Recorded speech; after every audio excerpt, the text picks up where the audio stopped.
오늘의 더 차트, 지난주에 이어 관세 이야기로 시작해 보겠습니다. 요즘 정말 하루도 조용한 날이 없는데요. 도널드 트럼프 미국 대통령이 관세 정책을 손바닥 뒤집듯이 바꾸면서 정말 유연한 행보를 보이고 있습니다. 네, 유연하다 못해 예측 불가능한 행보를 보이고 있는데요. 네. 주식시장은 물론 금융시장 전반에 큰 영향을 주고 있습니다. 네, 트럼프의 관세 정책이 주식시장만 흔드는 줄 알았는데 최근에는 채권 시장까지 영향을 주고 있다는 이야기가 들려오고 있어요. 네, 인베스팅닷컴에서 미국 국채에 대한 투자자들의 관심도 크게 증가했는데요. 네. 지난주 10년물과 30년물 미 국채 검색량이 각각 전주 대비 112%, 142% 증가한 85만 뷰와 22만 뷰를 기록했습니다. 네. 채권은 금리와 가격이 반대로 움직입니다. 즉 채권 금리가 올랐다는 건 채권 가격이 떨어졌다는 뜻인데요. 투자자들이 미 국채를 팔고 있다는 의미로 볼 수도 있습니다. 지난주에 저희가 국채가 안전자산이라고 소개를 해드렸는데요. 요즘처럼 주식시장이 불확실할수록 이 안전자산에 대한 수요가 더 커져서 그런 걸까요? 일반적으로는 그런데요. 글로벌 시장의 불확실성이 커질수록 미 국채에 자금이 몰리면서 금리는 오히려 떨어집니다. 네. 그런데 이번에는 조금 다릅니다. 이번에는 관세 전쟁과 더불어 트럼프 행정부 정책에 대한 불신이 커지면서 미 국채마저 매도세가 나타났다는 분석이 나왔는데요. 즉 미 국채는 안전하다는 인식 자체가 흔들리고 있다는 얘기입니다. 네. 도이체방크의 조지 사라벨로스 글로벌 외환 전략 책임자는 달러와 미국 채권 시장이 동시에 매도되는 현상은 빠른 탈달러화 과정이 진행되고 있다는 신호로 분석하기도 했습니다. 그렇다면 이 전통적인 안전자산으로 여겨졌던 미국 국채가 힘을 잃고 있는 걸로 봐도 될까요? 네, 그렇게 볼 수도 있습니다. 사라벨로스는 미국의 신뢰도는 단순히 국가 부채 규모보다 외국 자본에 얼마나 의존하느냐가 더 중요한 기준이 된다고 지적했습니다. 네. 과거에는 달러가 세계 기축통화라는 이유만으로 외국 자금 유입이 쉬웠고 재정 적자나 무역 적자도 큰 문제가 되지 않았는데요. 하지만 지금은 국제사회에서 미국에 대한 신뢰가 약해지면서 미국 정부가 재정 지출을 마음껏 하기도 어려워졌고 경제를 부양할 수 있는 정책의 자유도 줄어들고 있다고 덧붙였습니다. 네, 트럼프 대통령이 일명 마가라고 하죠. 미국을 다시 위대하게 만들겠다고 선언을 했지만 현실은 미국을 더 가난하게 만들고 있는 셈이 아닌가 싶습니다. 네, 사실 달러의 몰락은 수차례 예측됐지만 현실화되진 않았습니다. 하지만 2022년 러시아 우크라이나 전쟁 이후 미국과 서방의 제재를 계기로 많은 국가들이 외환 보유고의 안전성에 의문을 품게 됐고 금 보유를 늘리기 시작했습니다. 동시에 중국, 인도, 브라질 등 주요 신흥국들이 국제 무역에서 달러가 아닌 자국 통화 사용 비중을 높여가고 있습니다. 이러다가 미국이 소위 글로벌 왕따가 되는 건 아닐까요? 지금 상황만 놓고 보면 트럼프 대통령의 거침없는 외교와 무역 조치들이 이미 전 세계에서 미국에 대한 신뢰를 흔들고 있습니다.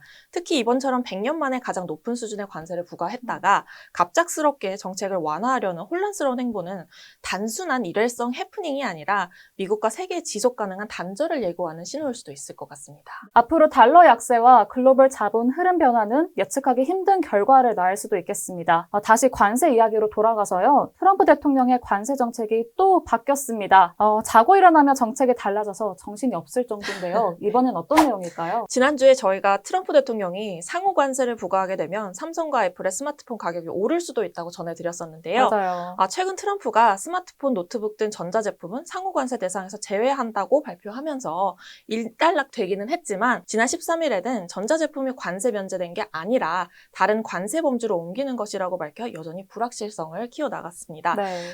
이어 트럼프는 현재 시행 중인 철강, 자동차, 알루미늄 관세처럼 반도체와 칩 등 전자제품에도 품목별 관세를 부과하겠다고 말했습니다. 네, 정말 한 치 앞도 알 수가 없습니다. 그럼 중국에 부과된 상호 관세 중에서요, 스마트폰, 노트북, CPU, 메모리칩, 반도체 제조 장비 같은 품목들은 면세 대상이 될 수가 있을까요?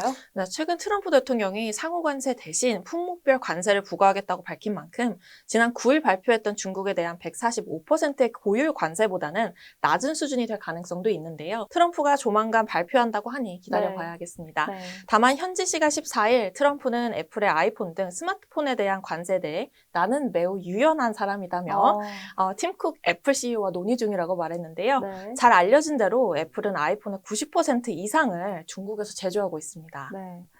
이런 오락가락하는 관세 정책 때문에 많은 분들이 혼란스러울 것 같은데요. 네, 만약에 저희가 위에서 언급했던 제품들이 상호 관세가 적용되지 않는다면 기존의 관세 20%가 적용이 될지 아니면 다른 수준의 관세가 적용이 될지도 궁금합니다. 맞습니다. 지난 10주 동안 이어진 오락가락 관세 정책으로 인해 미국 내에서도 혼란이 커지고 있는데요.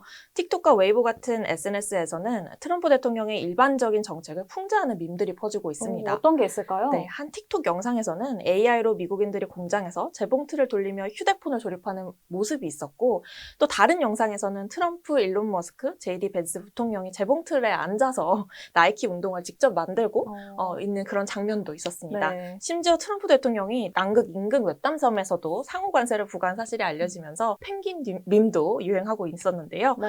펭귄들이 관세 반대를 외치며 시위하는 장면들도 볼 수 있었습니다. 네. 참 이게 흥미로우면서도 참 황당하기도 한 상황이 현실이 네. 되다 보니까 이런 밈이 퍼지고 있는 게 아닐까 싶습니다. 맞아요. 네. 혹시 외신은 또 어떻게 보고 있나요? 네, 미국 뉴욕타임즈는 중국에 부과된 20% 관세가 면제될 가능성도 있다고 보도했습니다.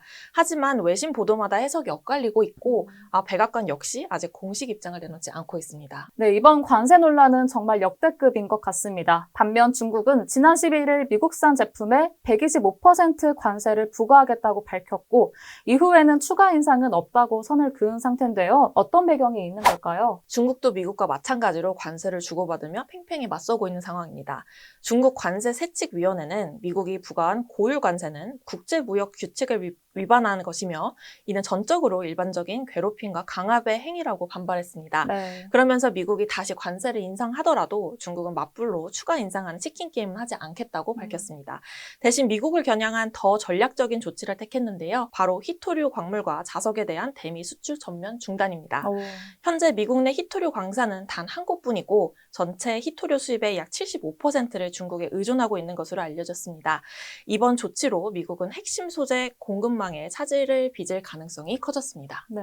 희토류랑 자석은 전기차, 드론, 로봇, 미사일, 우주선에 들어가는 전기모터와 배터리의 핵심 소재잖아요. 업계에서는 어떻게 보고 있을까요? 네, 업계에서는 중국의 자원 무기화가 본격화되면서 미중 갈등은 단순한 관세 전쟁을 넘어 기술 패권과 자원 통제권을 둘러싼 장기전으로 확산될 수 있다는 전망이 나오고 있습니다. 네. 관세와 무역, 자원까지 조용한 날이 없습니다. 앞서 달러가 약세를 보이고 있다고 하셨는데 인베스팅닷컴에서는 어떤 반응이 있었을까요? 네, 인베스팅닷컴 내 원달러 페이지의 조회수가 전주 대비 30% 증가해 134만 뷰를 기록했습니다. 관심이 그만큼 높아졌다는 의미겠죠. 네, 지난 14일에는 원달러 환율이 1,420원 초반까지 떨어졌는데 4개월 만에 최저 수준을 기록한 거라고 하더라고요. 네, 맞습니다. 원달러 환율 하락 배경에는 트럼프 대통령의 대중 고율 관세 정책에 따른 글로벌 경기 침체 우려가 있습니다. 이런 우려가 달러 약세 흐름을 부추긴 걸로 풀이되는데요. 네. 달러 지수는 지난 11일 기준 99까지 떨어진 뒤 현재는 100선 아래에서 움직이고 있습니다. 투자자들의 위험자산 선호 심리가 회복되며 신흥국 통화가 상대적으로 강세를 보이고 있습니다. 네. 달러가 이렇게 저렴해지다 보니까 저도 이 기회에 살까 말까 고민을 좀 했는데요. 네. 요즘 흐름을 보니까 쉽사리 손이 가지는 않습니다. 맞아요. 네. 그런데 일본 엔화가 안전자산으로 주목받고 있다고요? 네, 맞습니다. 인베스팅닷컴 기준 원엔, 엔달러 환율 검색량이 각각 전주 대비 30%, 33% 늘어난 35만 뷰, 15만 뷰를 기록했는데요. 엔화는 안전자산 수요가 꾸준히 유지되며 6개월 만에 가장 높은 가격으로 거래가 됐습니다. 지난해 여름 100엔당 원화 환율이 855원까지 올랐던 슈퍼 엔저 시대는 사실상 끝났다고 해도 과언이 아닐 것 같습니다.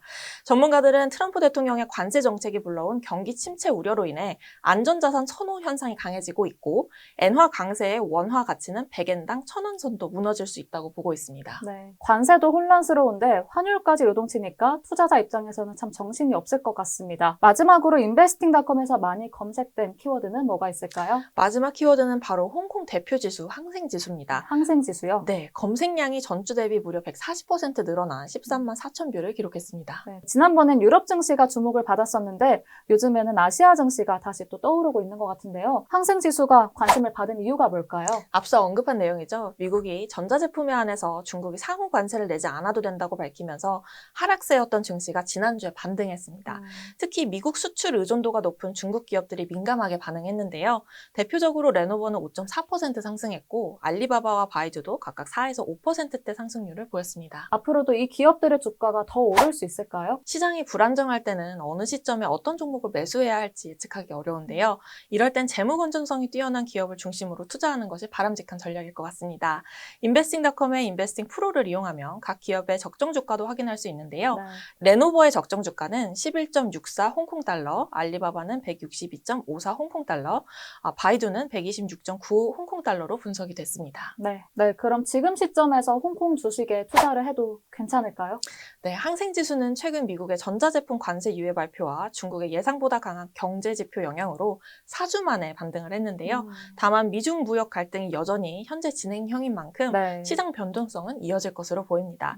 이런 상황에서 투자자들의 관심을 끌 수 있는 재료로는 세계 최대 배터리 업체인 CATL의 홍콩 증시 상장 계획이 있습니다. 전기차 배터리 시장의 주도권을 쥐고 있는 만큼 CATL이 상장이 되면 글로벌 자금이 홍콩 증시로 유입될 것이라는 기대도 나오고 있습니다. 매니저님, 저 요즘 네. 따라 주식하기가 너무 힘든데 어떤 어. 주식을 사야 좋을까요? 추천해주세요. 이럴 때는 저희 인베스팅닷컴의 프리미엄 주식 서비스인 인베스팅 프로를 추천드립니다. 네, 유명 투자자들의 포트폴리오와 적정 주가를 단 1초 만에 보실 수가 있고요. 그리고 수익률 높은 종목들도 추천해드리니까요. 인베스팅 프로 한번 확인해보세요.